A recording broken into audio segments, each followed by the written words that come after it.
Prophet ﷺ taught us to make Salat al-Istikharah, to ask Allah subhanahu wa ta'ala. Actually, from the sunnah of the Prophet ﷺ, when a Muslim wants to make a decision, it's that he makes istikharah, meaning tastakhir rabbak, or you ask the guidance of Allah subhanahu wa ta'ala, and that you take the counsel or the shura of your friends, people who care about you, your elders, scholars, teachers, and so on.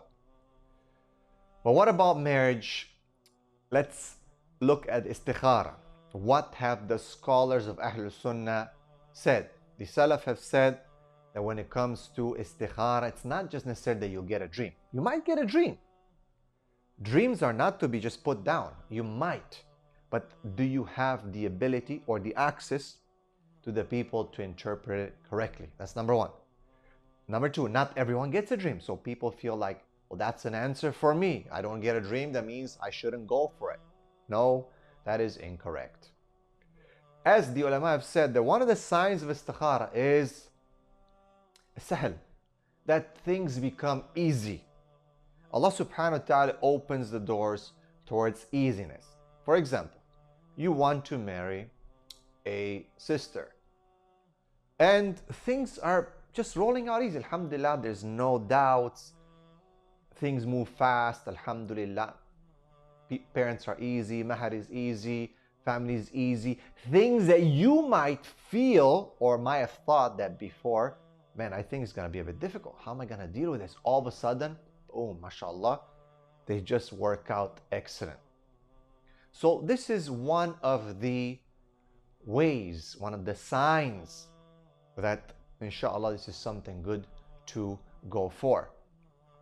Now, if things become more difficult, you get red flags, you start feeling doubts, you start seeing things that you might have not seen, then it is better for you to stop maybe. And of course, you do your istishara with the scholars, with the people who you know, people of knowledge, family, and so on and so forth. But in the end, as the Prophet ﷺ told us, "Astafti qalbak," take the fatwa of your heart in this case. Like, what is your heart telling you? Inshallah, it's a pure heart, and you're in a good communication with that heart. And the heart is not just based on the desire.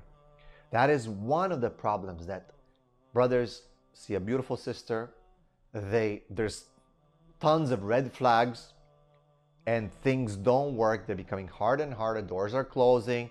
Things are difficult. Things get dragged along. 1 year, 2 year, things end up being haram, discussions, relationships, whatever. And then finally say, oh, alhamdulillah, yani, Allah sahl al-umur, yani, I finished it, Allah made it easy. After 3 years of pulling teeth. And then 10 years or 5 years down the road, they're like, man, I don't know, I pray istikharah. I don't know why I'm divorcing, why this is a problem. I thought, I pray istikharah, alhamdulillah, things worked out. Well, can you tell me a little bit more about what you did? Well, it took 3 years, we have all these problems, and her father said no, we ran away for a little bit, came back, we repented, family got involved, fights, this and that. But alhamdulillah, it worked out in the end, right? Like, that's the way. And like, no, that's not the way actually. So let's review. Istikharah with Allah subhanahu wa ta'ala, istishara with the ulama, with the people of knowledge, people who you trust, family, and so on. And then you look at your istikharah, the answer for istikharah, and you can keep doing it again. And Allah subhanahu wa ta'ala makes it easy for you. Things move smooth. There's barakah in everything, in the time, in the blessings, the money, the mahar, everything, just things you might have thought that were going to be difficult have become easy. And you feel it in your heart that this is good. And it's not just because the sister's attractive and you're following your desires. I'll never get a beautiful woman like her, right? And then she ends up destroying your life 2 weeks down the line. That's not what you want to do. Consider things such as, is she going to be a good wife? Is she going to be a good mother? Can I be a good husband to her? What are her requirements? What are her needs? What kind of person she is? Look at her as your future wife and the mother of your children. Please like, share and subscribe to the Digital Member YouTube channel and hit the notification bell. Please also like, share and subscribe to our Facebook and Twitter. Links in the description of this video.